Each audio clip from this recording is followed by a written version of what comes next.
Hoje estou aqui com a Rosana Mates para aquele vídeo que eu prometi para vocês que o seguinte seria com ela, para contar um pouco sobre essa técnica onde a gente tem notícia dos nossos entes queridos, essa possibilidade, né? Então eu vou deixar direto com a Rosana. Ela tem uma trajetória ali com um livro psicografado. Conta um pouco isso, Rosana, te apresenta. Então tá, eu tenho já 2 livros psicografados. O primeiro deles é Paixão Escrava, que ele traz uma trilogia romântica do ano de 1600.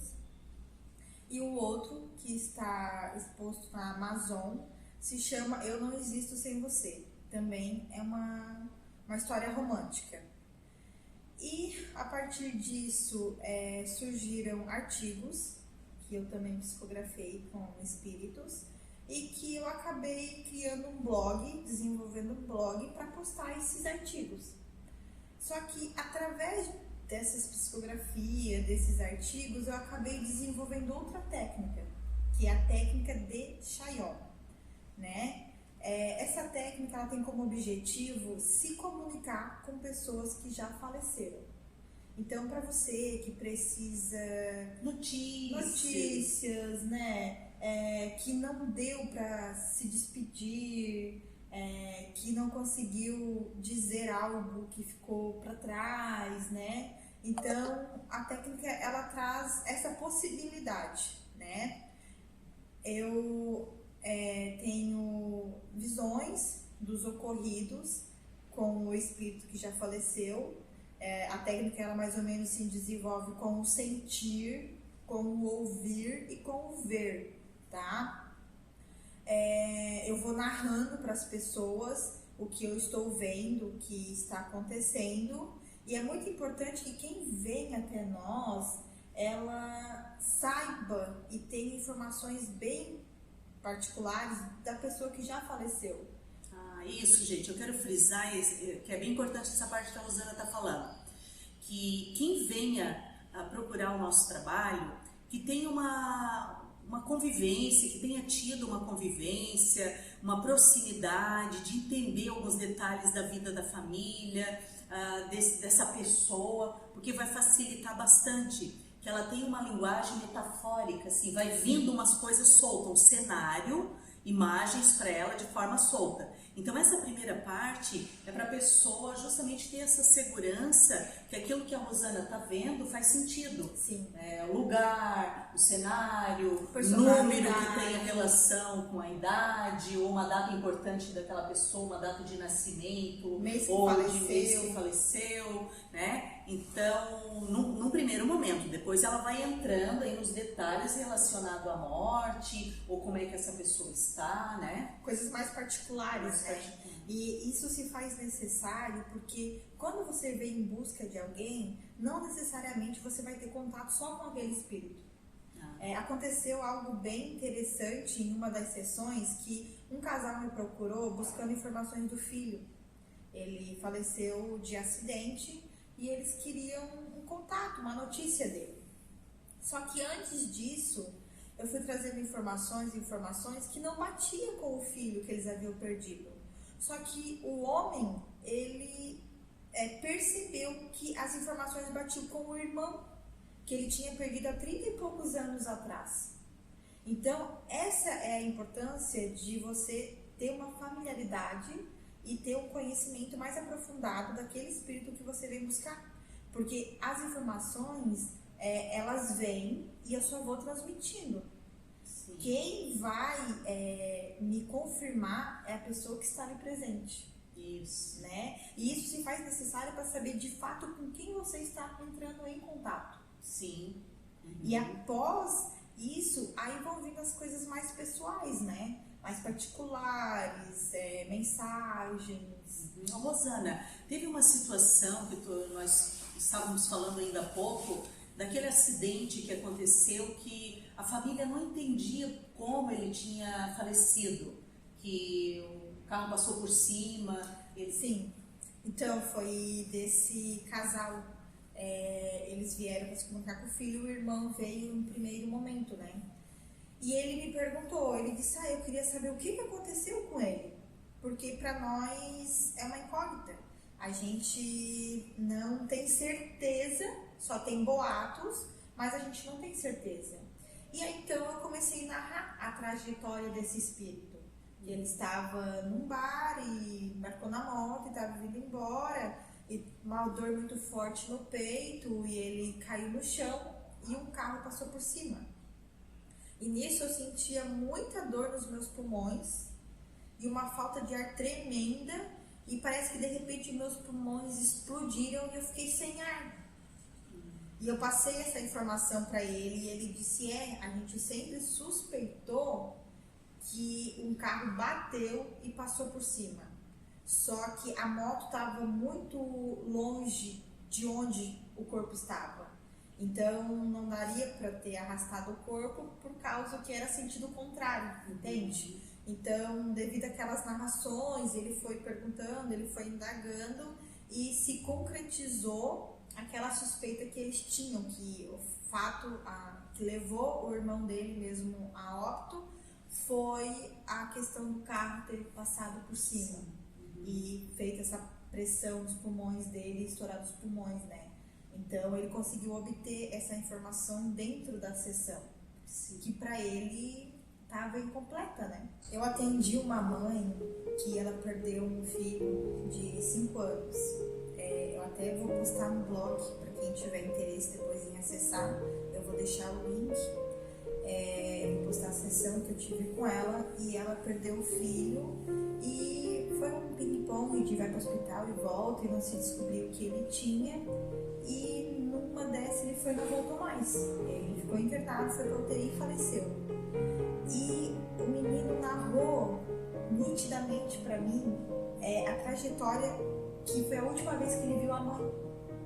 Ele estava na maca, ela estava no corredor com ele e ele contou que viu ela olhando para ele, chorando no corredor e os médicos levando ele corredor adentro e ela lá em pezinha olhando e chorando. Aí a mãe se emocionou muito e disse sim, foi assim mesmo, foi assim mesmo. Aí ele disse assim, ô mamãe, daquele momento em diante eu dormi, eu não senti mais dor. E os anjinhos cuidaram de mim. Então tudo que aquela mãe precisava era saber se o filho dela sofreu. E ele tranquilizou ela, né? Passando para ela o último olhar dele para ela e o momento assim de partida que a partir daquilo ela não viu mais ele, e ele tranquilizou ela que era tudo que ela precisava ouvir. E ela não precisou perguntar, ele trouxe. Olha. E isso foi muito emocionante, muito marcante. Então assim, entrem lá no blog, vale a pena vocês ouvirem. A Samãe vai deixar o depoimento dela. E se vocês precisam disso, buscam por isso, venham até nós, entrem em contato. Se vocês têm alguma dúvida, sintam-se à vontade para conversar com nós duas, né? Uma coisa, gente, assim, cada situação, tem gente que pergunta, isso se resolve numa sessão? O que a gente tem para dizer, ou o que tu tá vendo, tu vai dizer naquele momento ali, né? Mas e a partir daí? E a falta de perdão? E o não entendimento? E o não querer ir? E o não saber que existe a vida após a morte? E querer permanecer na casa, porque como teve um caso que eu atendi, que a filha dizia assim, a filha que morreu, bem jovem, e ela dizia, não, mas eu tenho que ficar para cuidar da mãe. Ela entendia, ela sendo a única solteira em casa, que era ela que tinha que cuidar da mãe. Então rola toda uma terapia para orientar essa pessoa que o momento agora, ela precisa de ajuda, ela precisa ir para o hospital no lado de lá, para depois, quando tiver num determinado ponto do tratamento, daí sim ela pode visitar os familiares com autorização das equipes que trabalham. Então tem toda essa história de terapia para o lado da pessoa que fica e também para o lado dessa pessoa que partiu, que não está entendendo muita coisa. Então nós estamos propondo de 3 a 5 encontros, dependendo da situação, para que chegue nesse ponto de harmonia, de entendimento, de saber, não, agora já está bem, agora já está recebendo tratamento, agora já está ajudando, já está trabalhando no lado de lá, é tudo que a gente quer ouvir, né? E assim, cada momento é único. Quando eu iniciei essa técnica de Chayon, eu fiz de forma voluntária, para mim aperfeiçoar a técnica, para mim desenvolver e para as pessoas também se familiarizarem com essa nova técnica que eu estava desenvolvendo. E uma pessoa que leu o meu livro, que adquiriu o meu livro, ela dizia para mim: Rosana, eu quero conversar com meu pai, eu quero a notícia do meu pai. E quando eu comecei, a primeira pessoa que eu atendi foi ela, né? Tem também o depoimento dela no blog. E agora, um ano depois, ela me procurou. Eu gostaria de saber onde que meu pai tá. Porque naquele momento ele entendia que ele tinha que ficar perto da família. E agora, onde que ele tá? E ela veio novamente, ela entrou em contato com ele novamente, ele passou situações de que ele conviveu dentro da família dela, com ela, com a mãe dela. Então, foi outro tipo de sessão. Então, cada sessão ela é única. Sim. Não virão as mesmas informações. Porque aquela história, né, pessoal?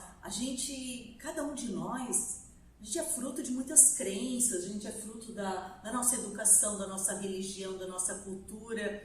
E nessa hora não vai mudar. Não. Se a gente morre com a cabeça acreditando que existe uma continuidade da vida, é isso que a gente vai ver e acredita e tá lá e certifica. Mas quando a pessoa ou não acredita, ou como aquela história que ela esperava a Nossa Senhora, acontece. Eu atendi um homem, na verdade uma pessoa veio até mim para entrar em contato com um homem que havia falecido agora decorrente do Covid. E a gente fez a sessão, as informações vieram, ele passou o local que ele se encontrava, tá? Faz poucos dias que ele faleceu, e ela perguntou para mim, como é que eu posso ajudá-lo? E para mim, eu via a imagem de Nossa Senhora. Só aparecia para mim a imagem de Nossa Senhora. Aí eu falei para ela, disse, olha, eu tô vendo muito a imagem de Nossa Senhora, eu disse, por quê? Aí ela disse, ele era muito devoto a Nossa Senhora. Então ele estava esperando que a Nossa Senhora viesse ajudá-lo, né? Isso é uma crença, né? Sim. E ao mesmo tempo a gente pode tirar proveito disso. Se a pessoa, o familiar para ela é através dessa porta, a gente procura. Eu uma vez atendi uma família que a avó, né, uma senhora já de idade, a gente ajudava, ela aceitava ajuda, daqui a pouco voltava para uma determinada casa que era a casa dela. E agora os filhos que estavam com a tal da casa. A situação aí é apego à casa. Tem apego à família, tem apego ao dinheiro, tem apego a bens materiais, que às vezes dificulta esse processo de aceitar ajuda. Nesse caso era a casa. E já tínhamos encaminhado várias vezes. Ela aceitava ajuda, voltava, aceitava ajuda, voltava. Até que um dia eu disse assim, dona fulana, eu vou pedir à equipe espiritual que concretize, materialize uma casa muito parecida com a sua casa lá no lado espiritual. Isso é apometria, né, gente? É uma técnica dos estudos, do conhecimento que eu tenho. Aquilo que a gente comanda no lado espiritual é real. E ela começou a fazer uma cara de satisfação, de riso, vendo a casa dela no lado espiritual. Então ela precisou daquilo, né? Então cada um é um. E o avanço, a coisa vai ser mais rápida ou mais demorada a partir dessa abertura que a gente tem, que a gente acredita, né? Então, por hoje é isso, né, Rosana? Tens mais alguma coisa para acrescentar, para não ficar muito longa? Não, eu só convido o pessoal a entrar no blog, né? Entrar ali no link e olhar. É Rosana Mates, né? É, Rosana Mates, o nome do blog. Entrar, dar uma olhada, assistir os depoimentos, que são pessoas reais, né? Que convivem aqui em Braço do Norte, que moram aqui em Braço do Norte, que para alguns vai ser... Pessoas que liberaram, né? E a gente pede autorização, tá, pessoal? Não é que todo mundo que a gente atenda, a gente vai colocar no ar. Não, eu fiz de forma voluntária e pedi que eles dessem a liberdade para mim postar, né? Para as pessoas verem. E também, talvez seja alguém conhecido deles. Sim. Né? Então, para eles entrarem, darem uma olhada... Para ser uma coisa mais palpável, né, Rosana? Porque senão fica aquela coisa, será? São só palavras, né? Literal. Então, numa dessa, tu vai olhar ali justamente a história de alguém que foi um vizinho teu, que foi um parente, que foi um amigo, ou que pelo menos conhecias, então não, isso realmente acontece. Um beijo no coração de todos, muito obrigada pela atenção, se gostaram, compartilhe, vai ser um presente para nós, é uma troca de energia, é bom para vocês, é bom para nós, e até o próximo momento. Um beijo no coração de todos.